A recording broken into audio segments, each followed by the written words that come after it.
হরে কৃষ্ণ।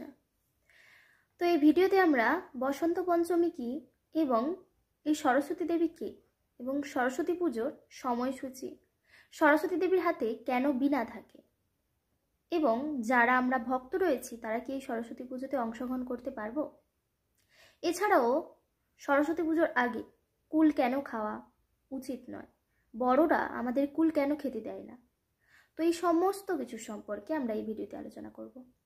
তাই ভিডিওটি শেষ পর্যন্ত দেখতে থাকবেন এবং যদি ভালো লেগে থাকে অতি অবশ্যই চ্যানেলটি সাবস্ক্রাইব করবেন। 2025 এই বছর দুদিন আমরা সরস্বতী পুজো পালন করতে পারি। তো এই তিথি শুরু হয়েছে 12টা 13 থেকে 2রা ফেব্রুয়ারি রবিবার 12টা 13 থেকে এই তিথি শুরু হয়েছে এবং পরের দিন সোমবার 3রা ফেব্রুয়ারি এই তিথি রয়ে থাকবে 9টা 57 পর্যন্ত এই তিথি থাকবে। তো দুদিন আমরা এই সরস্বতী পুজো পালন করতে পারি। এই সরস্বতী দেবী হলেন বিষ্ণুর অর্ধাঙ্গিনী এবং তিনি হলেন রাধারানীর অংশস্বরূপা। তিনি এই বসন্ত পঞ্চমীতে আবির্ভূত হয়েছিলেন, আর তিনি যখন গোলকে ছিলেন তখন এই বসন্ত পঞ্চমীর দিন বসন্ত হ্রাস হয়েছিল। তিনি এই পৃথিবীতে এসেছেন সুর এবং বিদ্যার দেবী হিসাবে, কিন্তু দেবী সরস্বতী হলেন বিষ্ণুর অর্ধাঙ্গিনী। তো যখন গর্ভদক্ষায়ী বিষ্ণুর নাভিপদ্ম থেকে ব্রহ্মার জন্ম হলেন, ব্রহ্মা যখন সৃষ্টি হলো তখন ব্রহ্মা কিছুই বুঝতে পারছিল না, চারিদিক অন্ধকারাচ্ছন্ন ছিল, তিনি কিছুই বুঝতে পারেননি যে তিনি কি করবেন। তো তখন ভগবান শ্রীকৃষ্ণের আজ্ঞাতেই দেবী সরস্বতী ব্রহ্মার জিহাতে অবস্থান করেছিল, আর তখনই ব্রহ্মা ভগবান শ্রীকৃষ্ণের স্তবস্তুতি করতে লাগলেন।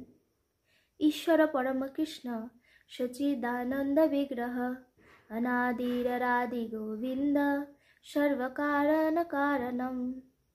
তখনই ব্রহ্মা স্তবস্তুতি করতে লাগল, আর তারপর ব্রহ্মা দেবী সরস্বতীকে বললেন যে দয়া করে দেবী আপনি মানব জন্ম প্রাপ্ত যে সমস্ত শরীর রয়েছে তাদের জিহাতে অবস্থান করুন। তো যখন তারা ভগবানের নাম কীর্তন করবে তখন আপনি ধন্য হবেন। তো তখন থেকেই এই সরস্বতী দেবী জিহাতে অবস্থান করে।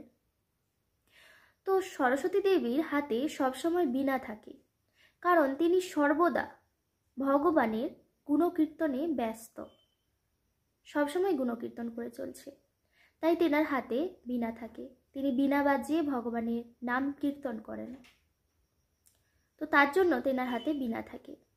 তো এবার আসি কেন সরস্বতী পুজোর আগে কুল খাবেন না। তো যখন ব্যাসদেব বদ্রিকাশ্রমে ব্রহ্মসূত্র রচনা করবেন বলে ভাবছিলেন, তো তখন তিনি ভাবলেন যে না, সরস্বতী দেবীর আরাধনা করা প্রয়োজন। তো তখন তিনি সরস্বতী দেবীকে সন্তুষ্ট করতে চাইছিলেন, আর তখন তিনি ধ্যানে বসলেন। যখনই তিনি ধ্যানে বসলেন তখন সরস্বতী দেবী তেনার সামনে একটি কুলের আঁটি ফেলালেন আর বলতে লাগলেন যে যখন এই আঁটি থেকে গাছ হবে আর ওই গাছে ফল হবে, আর ওই ফল পেকে যখন তোমার মাথায় পড়বে তখন তুমি বুঝতে পারবে যে আমি সন্তুষ্ট হয়েছি, আর তখন তুমি ব্রহ্মসূত্র রচনা করতে শুরু করবে। তো এই বসন্ত পঞ্চমীর দিন ব্যাসদেবের মাথায় কুল পড়েছিল, তো তাই এই বসন্ত পঞ্চমীর আগে কুল খাওয়া নিষেধ করা হয়ে থাকে।